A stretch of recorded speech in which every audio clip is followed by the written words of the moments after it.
공간 속 희노애락. 아침 햇살을 받으며 오랜만에 밖에 나가 걷다 보니 눈앞에 호수가 펼쳐져 있었다. 잔잔한 물결이 햇살에 출렁이는 호수는 아침 산책을 할 수밖에 없도록 만들었다. 눈앞에 펼쳐진 일산 호수공원의 전경에 이끌리듯 산책로를 따라 다리를 건너고 호수교의 벽화를 지나며 외출을 만끽했다. 호수교 아래 벽화에는 다양한 꽃들과 푸른 하늘이 사진처럼 나열되어 있었다. 선선한 날씨에 태양빛에 반사된 빛으로 반짝이는 산책로를 따라 걸으며 불어오는 호숫바람에 시원한 아침을 맞을 수 있었다. 산책로를 따라 걷다 보니 여러 갈래길에 이정표 하나가 재치있게 서 있었다. 여러 갈래길 중 폭포에 눈이 가게 되었고 그 길을 따라 다시금 걷기 시작했다. 자전거들이 열을 맞추어 지나갈 때마다 빠른 속도에 부럽기도 하였지만 걷기만의 매력인 느림의 미학을 만끽할 수 있어 걸음걸이만으로 만족할 수 있었다. 걸음을 옮길 때마다 나무에서는 붉게 물든 낙엽이 하나둘 떨어지기 시작했다. 하나둘 떨어진 낙엽을 보며 걷다 보니 자작나무 숲이 펼쳐져 있었다. 느린 걸음으로 자작나무 숲을 지나니 폭포 소리가 들려왔다. 편말에는 폭 88m, 높이 5에서 8m, 주폭포 3개와 이단폭포 2개, 계류 2개로 조성되어 있으며 주폭포 3개는 북한산의 새 봉우리, 백운대, 인수봉, 만경대를 형상화했다 라고 설명되어 있었다. 자연 폭포의 청량함을 그대로 옮겨놓은 듯한 모습의 인공폭포는 걸어온 보람을 느끼게 해주었다. 지금까지는 자동차를 타며 지나쳤던 호수의 자세한 모습들이 하나둘씩 보이기 시작하며 흥미가 생기게 되었다. 호수의 물결, 나무숲, 지나가는 사람들, 폭포 소리들을 들으며 걸으니 호수라는 공간으로부터 기쁨과 행복을 느낄 수 있었다.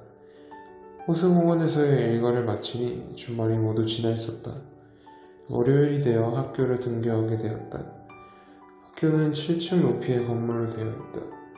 학교에 들어서니 코로나로 인해 엘리베이터를 탈 수 없다는 안내 메시지가 왔다. 이 때문에 계단을 이용하여 교실로 가야 했고 힘든 마음에 화가 나기 시작했다. 엘리베이터를 못 탄다는 생각에 1층을 올라가기도 전에 힘이 들었다. 좌우로 교무실과 행정실, 보건실이 있는 복도를 지나 계단에 들어서 7층을 오르니 힘겹기도 했지만 한편으로는 상쾌한 기분이었다. 상쾌한 기분은 아마도 계단을 오르며 턱걸이 너머로 보이는 도시의 풍경 때문이라고 생각된다. 한 층 한 층 층을 오를 때마다 점차 먼 곳까지 보이게 되었고 아침 도시 풍경은 마음을 시원하게 해주었다. 1교시가 시작됨에 따라 실험 과목을 수강하기 위해 7층에서 실험실로 향하였다. 구름다리를 통해 본관 건물을 지나 실험실로 이동하였다. 생명과학, 물리학, 화학, 지구과학 실험실이 층별로 차례대로 구비되어 있는 건물에 들어선 후 연구활동을 위해 물리학 실험실로 이동하였다. 엘리베이터를 타지 못해 계단만을 이용해야 한다는 힘듦이 있었지만 계단 또한 계단 나름대로의 장점이 있었다. 계단이라는 공간을 이용함으로써 교내에 있는 새로운 공간들을 발견할 수 있었으며 계단에서 바라본 바깥의 공간들도 감상할 수 있었다. 새로운 공간을 발견하는 재미는 코로나에 대한 화를 조금씩 풀 수 있게 해주었다. 또한 코로나 덕분에 계단을 이용하여 오히려 건강해지는 기분도 들게 되었다. 하지만 점심시간에 진행된 코로나 검사 결과 코로나에 걸리게 되었다. 코로나에 걸리게 되며 격리에 의해 방 안에 갇혀 있어야 했다. 평소 휴식의 공간으로만 느껴졌던 방 안이 격리의 장소가 되자 방 안의 공간이 세상 다르게 느껴졌다. 코로나 초기에는 열 때문에 방 안 침대에서만 지내야 했다. 점차 코로나로 인한 열이 식어가며 방 안의 한정된 공간에서 무엇을 할지 고민하게 되었다. 한정된 공간에서 지루한 일주일을 보내는 것은 한편으로는 슬프기도 하였지만 다른 한편으로는 한정된 공간에 넘어설 수 있는 방법을 찾게 되는 계기가 되었으며 그 공간은 바로 인터넷 공간이었다. 인터넷 속에서는 모든 사람들과 연결될 수 있었고 원하는 장소에서 누구나 만날 수 있었다. 코로나 덕분에 이러한 공간을 찾게 되며 새로운 즐거움을 느낄 수 있었다. 코로나로 인한 슬픔과 지루함을 넷상의 소통과 게임 등으로 극복해가며 일주일을 견딜 수 있었다. 특히 톡방이라는 공간에서는 여러 사람의 의견을 수용할 수 있으며 각자의 생활에 개성 있게 공유할 수 있어 다양한 공간을 한 번에 바라보는 기분을 들게 해주었다. 이를 통해 직접 갈 수 있는 장소가 아니더라도 안락함을 느낄 수 있음을 깨닫게 되었으며 다양한 공간들을 찾기 위해 서핑하게 되었다. 여러 공간에 넘나들며 실시간으로 다양한 감정을 공유할 수 있어 코로나의 아픔을 잊을 수 있었다. 코로나를 이겨낸 후 첫 여행으로 열기구를 타게 되었다. 드넓은 초원 위에서 부풀어 오르기 시작한 열기구는 조금의 시간이 지난 후 거대한 풍선 모양을 만들었다. 열기구 안에는 꽤 넓은 공간으로 구성되어 있었다.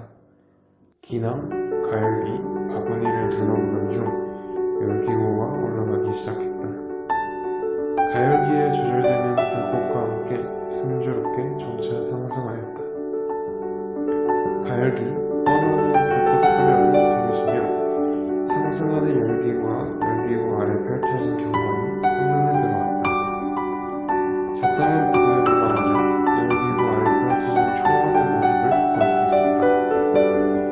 열기구가 바람의 속도와 방향에 따라 수평으로 이동하면서 초원의 모습도 시간에 따라 변하는 것을 볼 수 있었다. 하늘의 공간에서 바라보는 푸른 초원의 모습은 눈을 즐겁게 해주었다.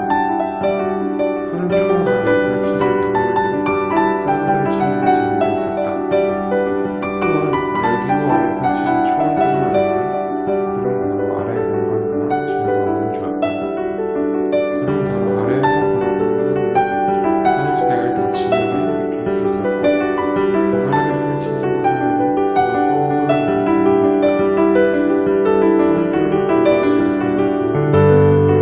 쌓였던 스트레스를 내려놓았다. 스트레스가 줄면서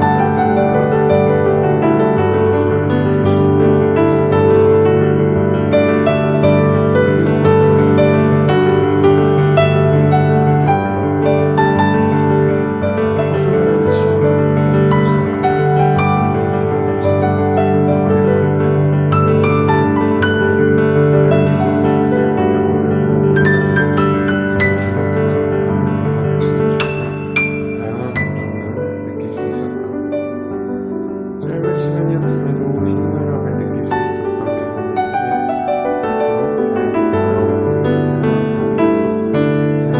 새로운 기대와 견디는 계기가 되었으며 여러 곳에 여행하고 싶은 마음이 생기게 해주었다.